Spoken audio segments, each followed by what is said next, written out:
everyone, in this video you will know the use of future indefinite tense या simple future tense।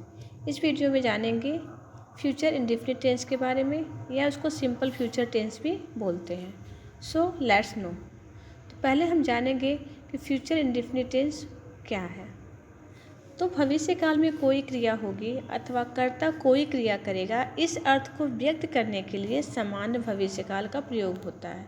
या आप कह सकते हैं कि फ्यूचर में आप क्या करने जा रहे हैं, फ्यूचर में आप क्या करने जा रहे हैं या आने वाले समय में आप जो करने जा रहे हैं उसके लिए जो वाक्य आप यूज करते हैं, जैसे कि वह कल स्कूल जाएगा, मैं कल शादी में जाऊंगी, या फिर कह सकते हैं मेरा बच्चा इंजीनियर बनेगा। तो ये सब चीज़ें जो होती है ना, फ्यूचर में बात होती है जिसके बारे में हमें पता नहीं होता है, तो उसके लिए हम फ्यूचर इंडेफिनिट टेंस का यूज करते हैं और उसके लिए कैसे कैसे वाक्य को ट्रांसलेट करते हैं इस वीडियो में हम जानेंगे। या कह सकते इस टेंस से ज्ञात होता है कि कार्य भविष्य में होगा। ठीक है, इस टेंस से हमें क्या पता चलता है, कार्य भविष्य में होगा। अब इसकी पहचान कैसे करेंगे कि फ्यूचर इंडेफिनिट टेंस है। तो इस टेंस के वाक्यों के अंत में गा, गे, के इत्यादि शब्द आते हैं। ध्यान दीजिएगा, इस वाक्य के अंत में गा, गे शब्द आते हैं, तो वहाँ पे फ्यूचर इंडेफिनिट टेंस होगा।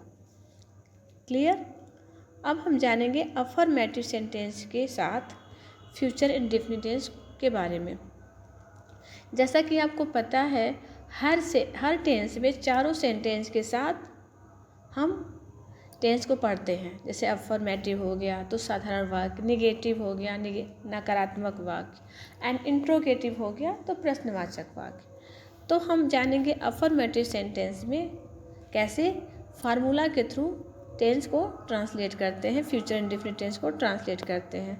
तो सबसे पहले हम सब्जेक्ट का यूज करते हैं, then we will use will shall जिसको हेल्पिंग वर्ब बोलते हैं, देन वर्ब की फर्स्ट फॉर्म जिसको मेन वर्ब भी बोलते हैं, देन अदर वर्ड्स, उसके बाद हम अदर वर्ड्स का यूज करेंगे। अब हम देखेंगे कैसे फार्मूला यहाँ काम करता है। एक चीज़ और क्लियर करना चाहेंगे कि आई वी के साथ सेल का यूज करते हैं। ध्यान दीजिएगा, आई वी के साथ हम सेल का यूज करते हैं, and you, he, she, they, it के साथ हम विल का यूज करते हैं। ये आपको ध्यान देना होगा। अब हम एग्जाम्पल के थ्रू क्लियर करते हैं। जैसे लिखा है, मैं कल तुम्हारे साथ मेरठ जाऊंगा, तो यहाँ पे क्या है, I shall go to Meerut with you tomorrow. ठीक है, तो पहले क्या हो गया, सब्जेक्ट हो गया जो कि आई है, फिर मैंने कहा ना विल या सेल का यूज करेंगे, तो यहाँ पे आई के साथ सेल यूज होगा तो सेल लगा है, फिर गो टू वर्ब की फर्स्ट फॉर्म, फिर मेरिट, फिर अदर वर्ड्स में आ गए ये सब। क्लियर। तो अब आप आराम से अच्छे से ट्रांसलेट कर सकते हैं फ्यूचर इंडेफिनिट टेंस को इंग्लिश में। जैसे तुम आज गंगा में स्नान करोगे, तो तुम क्या हो गया, सब्जेक्ट यू, फिर उसके बाद वर्ब की फर्स्ट फॉर्म विल शैल।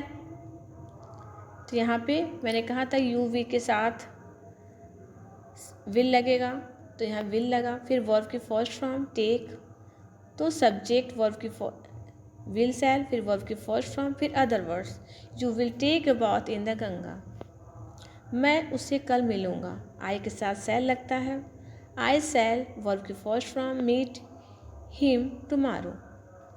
आप फार्मूला के साथ जाइए, एकदम आसानी से आप ट्रांसलेट कर लेंगे फ्यूचर इंडेफिनिट टेंस को। वह रोटी खाएगा, ही विल ईट ब्रेड। और ध्यान दीजिए, हर वाक्य के अंत में गा, गे आप पाएंगे, जिससे आप पहचान सकते हैं कि फ्यूचर इंडेफिनिट टेंस है। वह नई नौकरी करेगा, नया नौकरी मतलब he will join a new job, तुम लोग उसे पढ़ाओगे, you will teach him. Clear. Subject will shall का प्रयोग, फिर वर्ब की फर्स्ट फॉर्म, फिर अदर वर्ड्स। अब हम जानेंगे निगेटिव सेंटेंस में फ्यूचर इंडेफिनिट टेंस कैसे ट्रांसलेट करते हैं, मतलब नकारात्मक वाक्य। निगेटिव मतलब नकारात्मक वाक्य। पहले सब्जेक्ट, फिर विल शैल विल, फिर नॉट का यूज, वेरी सिंपल है, बस आपको नॉट ऐड करना है इसमें और कुछ नहीं। फिर वर्ब की फर्स्ट फॉर्म, फिर अदर वर्ड्स, और कुछ नहीं करना है। विल शैल के बाद आपको नॉट का यूज करना है। मैं यह काम नहीं करूँगा, I shall not do this work. तो यहाँ पे जैसा कि पहले देखे थे, सब्जेक्ट फिर विल या शैल, जो कि आई के साथ शैल लगेगा, फिर नॉट, फिर वर्ब का फर्स्ट फॉर्म, फिर अदर वर्ड्स। सेम पैटर्न में है। वे लोग गरीबों को नहीं सताएंगे, they will not oppress the poor. हम लोग तुम्हें नहीं पढ़ाएंगे, we shall not teach you.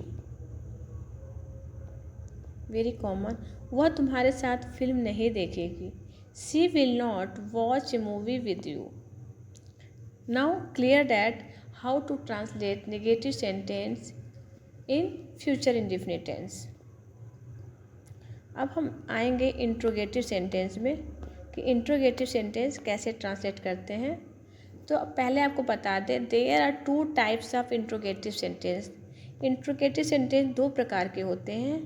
First, जैसा कि मैंने प्रेजेंट इंडेफिनिट टेंस में पढ़ाया है, पास्ट इंडेफिनिट टेंस में भी पढ़ाया है, आप लोग ज़रूर वॉच करिएगा वीडियो। तो उसमें फर्स्ट टाइप में क्या होता है, क्वेश्चन वर्ड, उसके बाद विल शैल का प्रयोग, विल शैल के प्रयोग के बाद सब्जेक्ट, फिर वर्ब की फर्स्ट फॉर्म, फिर अदर वर्ड्स, फिर क्वेश्चन मार्क जरूर लगाइएगा। अब कैसे, यहाँ पे देखिए, जैसे तुम आज क्या खाओगे, तो क्या हो गया क्वेश्चन वर्ड, क्वेश्चन वर्ड हो गया ना, तो वाट लग गया, जाके यहाँ पे दिया है क्वेश्चन वर्ड। फिर विल और शैल का प्रयोग, तो सब्जेक्ट के अकॉर्डिंग विल शैल का यूज करेंगे, ठीक है। तो यहाँ पे यू है तो विल लगेगा, फिर सब्जेक्ट तो यू लग गया, फिर वर्ब की फर्स्ट फॉर्म तो इट लग गया, फिर अदर वर्ड्स टूडे लग गया। क्लियर। तो अब आप फार्मूला के अकॉर्डिंग इजी से ट्रांसलेट कर सकते हैं, बस आपको मीनिंग पता होनी चाहिए। एक बात ध्यान दीजिएगा, बिना मीनिंग का कुछ नहीं हो सकता। हमें इस साल अंग्रेजी कौन पढ़ाएगा, who will teach us English this year. तो ध्यान दीजिएगा, यहाँ पे हु के बाद विल लगा, ये तो क्लियर है, लेकिन विल के बाद सब्जेक्ट नहीं लगा है, टीच लगा है। तो ध्यान दीजिएगा, जब हु वर्ड्स आएगा थोड़ा सा उसमें कुछ ना कुछ रूल्स चेंज हो जाता है। किसी भी टेंस में जाएंगे ना, जब हु आता है तो उसके कुछ रूल्स अलग हो जाते हैं। तो यहाँ पे सब्जेक्ट का काम हु करता है, इसीलिए यहाँ पे डायरेक्ट इसके बाद टीच का यूज किया गया है। अस, यहाँ पे कि ऑब्जेक्ट काम कर रहा है, अस क्या मतलब क्या होता है, ऑब्जेक्ट, तो इसीलिए यहाँ पे सब्जेक्ट का प्रयोग नहीं हुआ, डायरेक्ट वर्ब का यूज हो गया है। तो who will teach us English this year, केवल हु के साथ ऐसी प्रॉब्लम, और किसी क्वेश्चन वर्ड के साथ नहीं। तुम्हारा नौकर शाम को किससे बात करेगा, तो विथ हूँ, किससे का मतलब होता है विद हूँ। विल योर सर्वेंट, तो यहाँ विद हूँ मतलब क्वेश्चन वर्ड, फिर विल या शैल का प्रयोग, तो योर सर्वेंट है तो योर है तो विल लगेगा, फिर वर्ब की फर्स्ट फॉर्म, फिर इन द इवनिंग। क्लियर। तो ये हो गया फर्स्ट टाइप का interrogative sentence future indefinite tense का। अब सेकेंड टाइप का क्या होता है, लेट्स नो। तो इसमें क्या होता है, क्वेश्चन वर्ड की मीनिंग नहीं लगती है। क्वेश्चन में क्या करके क्वेश्चन पूछते हैं, क्या तुम खाना खाओगे, क्या तुम स्कूल जाओगे, क्या तुम पार्टी में जाओगे, या क्या तुम पढ़ाई करोगे, वॉटएवर, क्या तुम शादी करोगे। तो इसमें ऐसे करके क्वेश्चन पुटअप करते हैं, क्या करके। सिर्फ विल शैल का यूज होता है, इसमें क्वेश्चन वर्ड की मीनिंग नहीं लगती है। तो पहले हम विल शैल का यूज करते हैं, फिर सब्जेक्ट, फिर वर्ब की फर्स्ट फॉर्म, फिर अदर वर्ड्स। कैसे जानते हैं, क्या तुम आज अपनी माताजी को एक पत्र लिखोगे, ठीक है, क्या तुम अपनी माताजी को एक पत्र लिखोगे। तो सब जानेंगे फार्मूला के, विल का भी यूज होता है, तो विल यू, उसके बाद सब्जेक्ट यूज करेंगे, फिर वर्ब की फर्स्ट फॉर्म, फिर अदर वर्ड्स। तो will you write a letter to your mother today, क्या करेंगे, will you write a letter to your mother today. Clear. Next जानेंगे, क्या तुम आज अपने दोस्त की सहायता करोगे। तो यहाँ पे विल लगेगा सब्जेक्ट के अकॉर्डिंग, तो ये यू है तो विल लगेगा, फिर सब्जेक्ट, फिर वर्ब की फर्स्ट फॉर्म, फिर अदर वर्ड्स। ध्यान दीजिएगा, फार्मूला देखिए एक बार अच्छे से, उसको फॉलो करिए, लगाइए, कोई प्रॉब्लम नहीं होगी। क्या तुम अपने दोस्त की सहायता करोगे? Will you help your friend today? क्या तुम मेरी मदद करोगे? Will you help me? Very simple.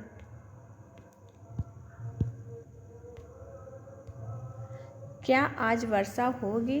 Will it rain today? वर्षा के लिए या मौसम के लिए इट का यूज होता है जहाँ पे कोई भी चीज़ नहीं रहती है, नॉन लिविंग थिंग्स के लिए या एनिमल्स के लिए इट का यूज करते हैं, तो यहाँ विल लगेगा। मतलब आई और वी के साथ बस शैल का यूज होता है, सबके साथ विल का ही यूज होता है इसमें।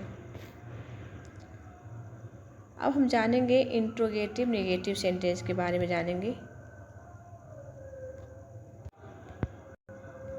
अब हम जानेंगे इंट्रोगेटिव नेगेटिव सेंटेंस के बारे में कि इंट्रोगेटिव नेगेटिव सेंटेंस कैसे बनता है। तो इसका फार्मूला जानते हैं।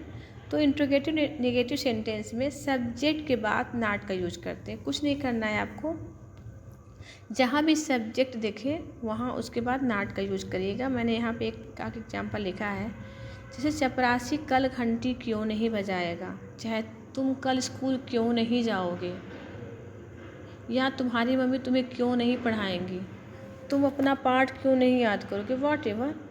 तो यहाँ सिंपल है, मैंने कहा ना जहाँ भी सब्जेक्ट दिखे उसके बाद नॉट लगा देना है। तो यहाँ पे वाई, उसके बाद विल, फिर सब्जेक्ट द प्यून, फिर नॉट लग गया ना। Will ring the bell tomorrow, why will the peon not ring the bell tomorrow. क्या भारत पाकिस्तान को नहीं हराएगा? Will India not defeat Pakistan. तो आई होप आपको ये फ्यूचर इंडेफिनिट समझ में आया होगा अकॉर्डिंग फार्मूला।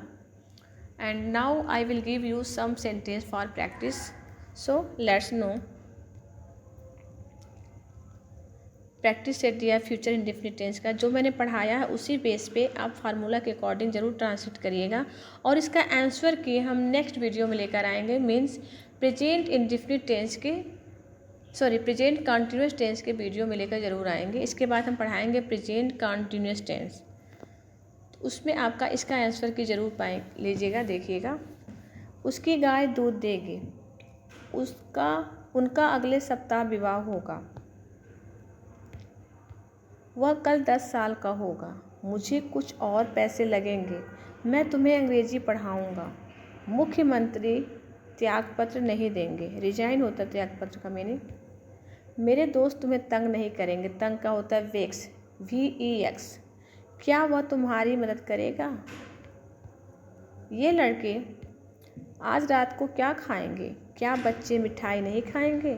तो ये इस प्रकार के सेंटेंस हैं, आप अकॉर्डिंग द फार्मूला आप ज़रूर ट्रांसलेट करिएगा। ये बिल्कुल मत सोचिएगा कि मेरा सही होना चाहिए, आप लोग एक गेम की तरह करिएगा और उसका मैच करिएगा, आपको खुद पता चल जाएगा कि क्या दिक्कत है, फिर उसके बाद इम्प्रूव कर सकते हैं, तो नो प्रॉब्लम।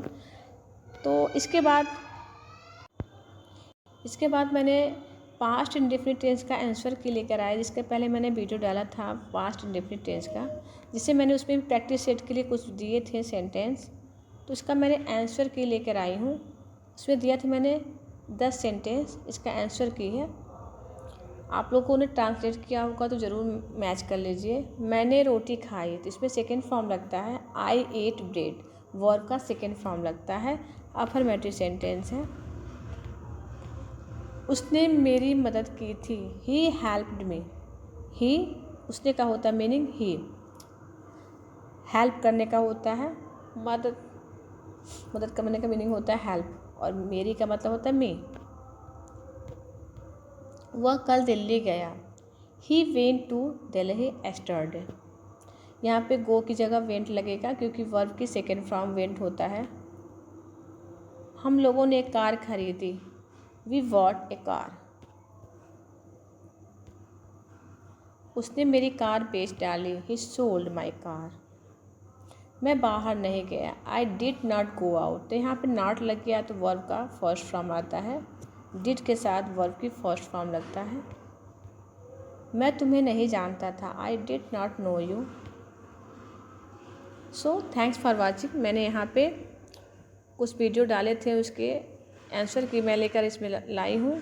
और नेक्स्ट वीडियो में फिर मिलते हैं, फिर प्रेजेंट कंटिन्यूस टेंस के वीडियो के साथ और फ्यूचर इंडेफिनिट टेंस के आंसर की के साथ। So thanks for watching.